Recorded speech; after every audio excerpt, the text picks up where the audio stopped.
दोस्तों आने वाले 5 साल में जब भारत चीन पर कब्जा करता हुआ दिखेगा, जो आज चीन भारत के अरुणाचल प्रदेश, सिक्किम और लद्दाख में वह ऑपोजिट हो जाएगा। यानी कि भारत आने वाले 5 साल में चीन पर कब्जा करने के लिए आगे बढ़ेगा।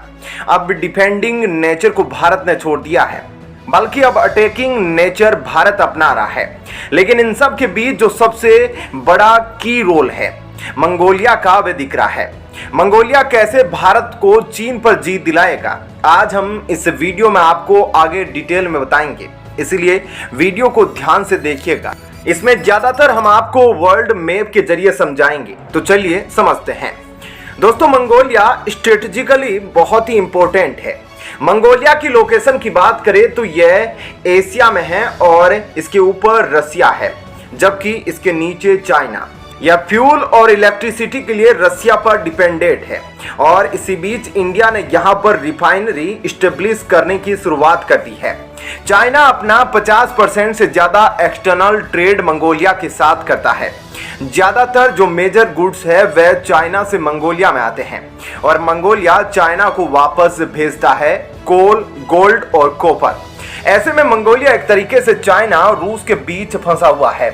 चाइना ने यहां तक मंगोलिया के कुछ हिस्सों पर कब्जा भी जमा रखा है, जबकि इंडिया के साथ मंगोलिया के अच्छे रिश्ते हैं और 2015 में प्रधानमंत्री मोदी ने वहां विजिट भी किया था, जिसके बाद दोनों देशों के रिश्ते और भी बेहतर हुए हैं। इसके साथ ही सिक्योरिटी एरिया में भारत और मंगोलिया साथ में मिलिट्री एक्सरसाइज करते हैं।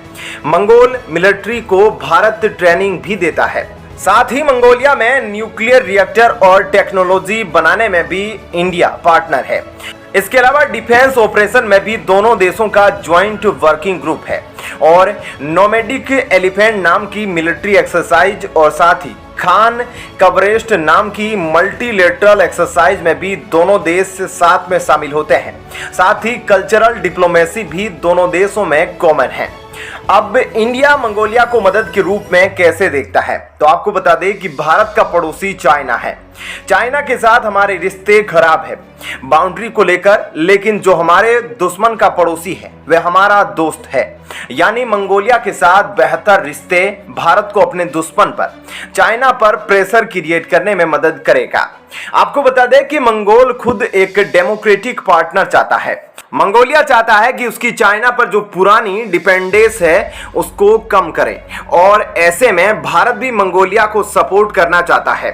मंगोलिया को यह बात भी पता है कि चाइना को अगर इस एरिया में कोई टक्कर दे सकता है और साथ ही खड़ा है तो वो भारत है।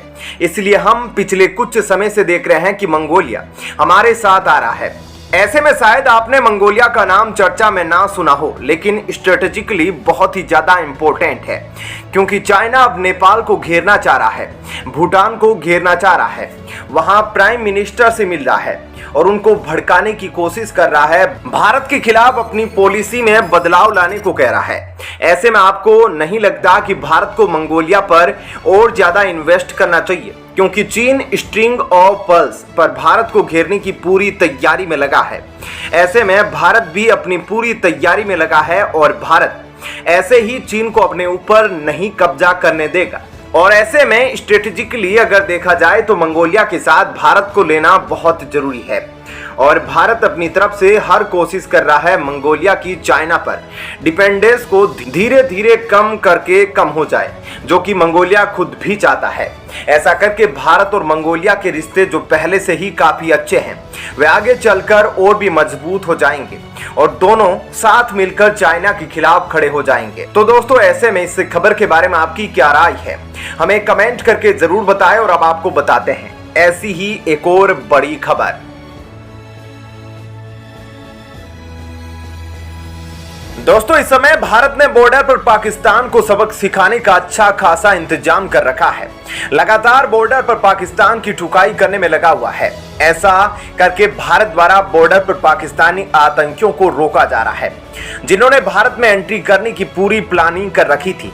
यह बात कोई और नहीं बल्कि खुद पाकिस्तान के न्यूज चैनल द्वारा बताई जा रही है। क्या है पूरी खबर और आखिर भारत बॉर्डर पर ऐसा क्या कुछ करने में लगा है और क्यों कर रहा है, इन सब बातों के बारे में अब आपको थोड़ा विस्तार से बताते हैं। दोस्तों इस समय भारत बॉर्डर पर ठुकाई वाले मोड में है, क्योंकि पहले तो पाकिस्तान ने पूरी कोशिश की कि G20 को खराब करने की। बिलावल भुट्टो जब भारत आए थे तब उसने खुलेआम धमकी दी थी कि G20 में हम कुछ ऐसा करेंगे कि दुनिया उसे याद रखेगी।